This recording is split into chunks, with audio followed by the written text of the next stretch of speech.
8월 10일 수요일입니다. 출애굽기 17장 기도의 동역자라는 주제로 말씀을 나누겠습니다. 먼저 기도로 시작하신 후 성경을 1에서 3회 읽기 바랍니다.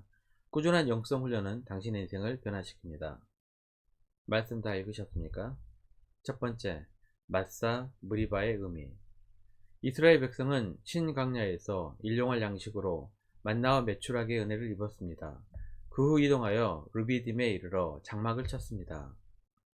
광야에서 이동하는 곳마다 하나님께서는 이스라엘 백성들을 가르치십니다. 가르침 속에서 원망하기도 하고 죽겠다고 하소연을 하기도 합니다.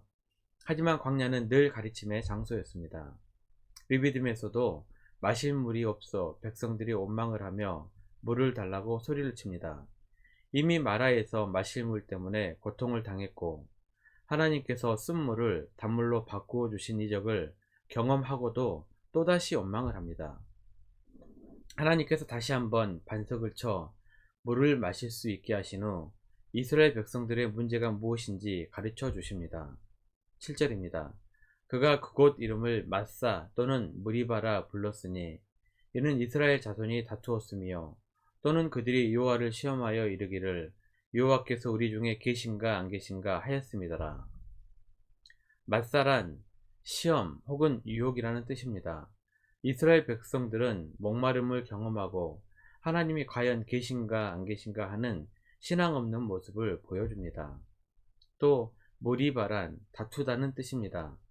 여기까지 이끌고 온 지도자 모세와 다투었고 또한 서로서로 남탓을 하며 원망하며 다투었습니다. 마사와 무리바의 교훈은 이것입니다. 우리가 힘든 일을 만났을 때 어떻게 행동해야 할까요? 하나님께 엎드려 기도하기는커녕 죽겠다고 원망하고 하나님이 과연 살아계신가? 하나님이 진짜 우리 함께 하실까? 우리는 무턱대고 의심부터 합니다. 인간은 연약한 존재입니다. 늘 입술에는 감사보다는 원망과 불평이 넘쳐납니다. 지금까지 여러 번 반복해서 원망하며 죄를 짓습니다. 앞으로도 계속해서 원망과 불평을 보게 될 것입니다. 원망과 불평이 커져서 하나님의 존재까지도 의심하는 죄를 짓게 됩니다. 시편 14편 1절입니다. 어리석은 자는 그의 마음에 이르기를 하나님이 없다 하는도다. 그들은 부패하고 그 행실이 가증하니 선을 행하는 자가 없도다. 문제와 어려움은 늘 존재합니다. 그럴 때마다 하나님 앞에 엎드리십시오. 하나님의 은혜를 구하시길 바랍니다. 하나님께서는 어려움이 생기기 전부터 구원의 방편을 마련해 두고 계십니다. 이것이 바로 출애굽 여정에서 우리가 만나는 하나님의 모습입니다.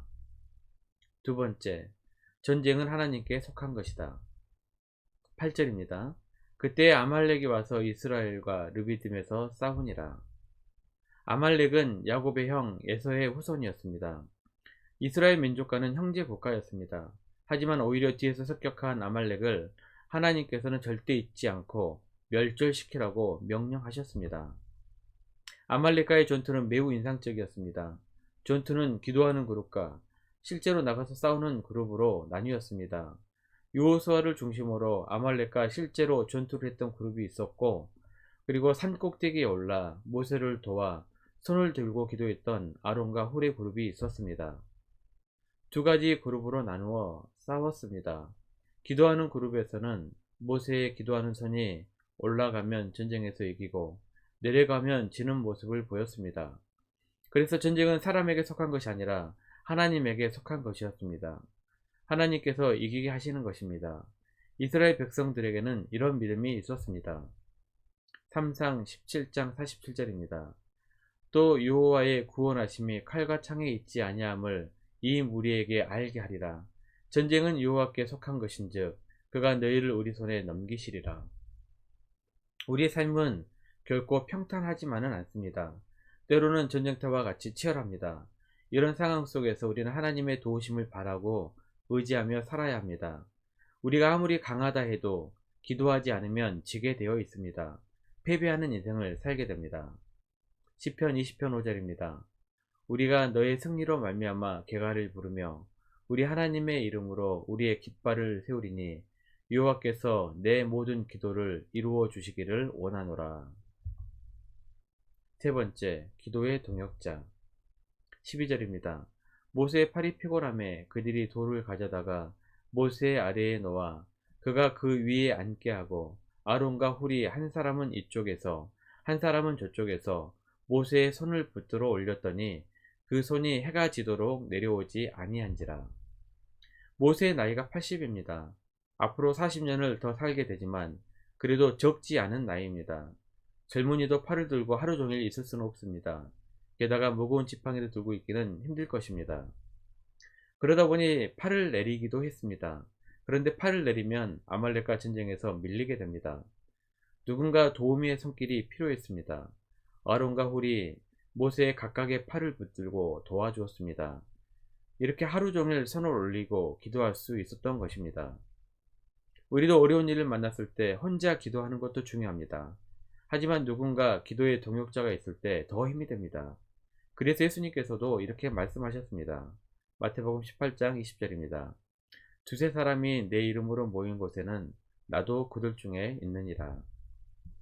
혼자의 힘보다는 여러 사람이 함께하는 것이 힘도 있고 끝까지 포기하지 않게 됩니다. 전도서 4장 12절입니다. 한 사람이면 패하겠거니와 두 사람이면 맞설 수 있나니 세 겹줄은 쉽게 끊어지지 아니하느니라. 기도와 믿음의 동역자를 만드시기를 바랍니다. 부부가 함께 믿음의 동역자가 되고 가족이 함께 동역하는 것이 가장 좋습니다. 그것이 아니라면 반드시 여러분을 도울 믿음의 동역자들을 붙여달라고 기도하시기를 바랍니다. 또한 모세가 피곤하여 힘들 때 그를 위해 기도해주고 도와줄 수 있는 아론과 훌 같은 동역자들이 되시기를 바랍니다. 암말렉 전투의 승리는 모세 혼자 힘으로 된 것이 아닙니다. 아론과 훌이 있었고 전장에서 싸웠던 여호수아와 선택된 군인들이 있었기 때문에 가능한 것이었습니다. 이 모든 것이 합력하여 선을 이루었습니다. 로마서 8장 28절입니다. 우리가 알거니와 하나님을 사랑하는 자, 곧 그의 뜻대로 부르심을 입은 자들에게는 모든 것이 합력하여 선을 이루느니라. 말씀 요약합니다. 첫 번째, 문제와 어려움은 늘 존재합니다. 그럴 때마다 하나님 앞에 엎드리시며 하나님의 은혜를 구하시길 바랍니다. 하나님께서 예비해 두신 구원의 계획이 있음을 믿으십시오. 두 번째, 우리도 혼자 기도하는 것보다 누군가 기도의 동역자가 있을 때 더 힘이 됩니다. 좋은 동역자가 되어 서로에게 힘이 되는 성도님들이 되었으면 좋겠습니다. 1년 성경 일독 주간 계획입니다. 오늘은 수요일 이사야 55장부터 57장까지 말씀을 천천히 묵상하시길 바랍니다. 8월 중보 기도 제목입니다. 5가지 기도의 제목 천천히 하나님과 교제의 시간을 가지시길 바랍니다. 가정에서 기도하시기 힘드신 분들은 교회 주중 기도의 시간을 이용하시면 됩니다. 새벽 6시부터 밤 10시까지입니다. 하루 30분씩 최선을 다하시길 바랍니다. 그러면 여러분의 삶이 변화될 것입니다. 영상을 다 보신 분들은 확인 문자를 보내시거나 유튜브에 댓글로 달아주시면 정기적인 영성 훈련에 도움이 될 것입니다. 오늘 하루도 승리하시기를 기도합니다.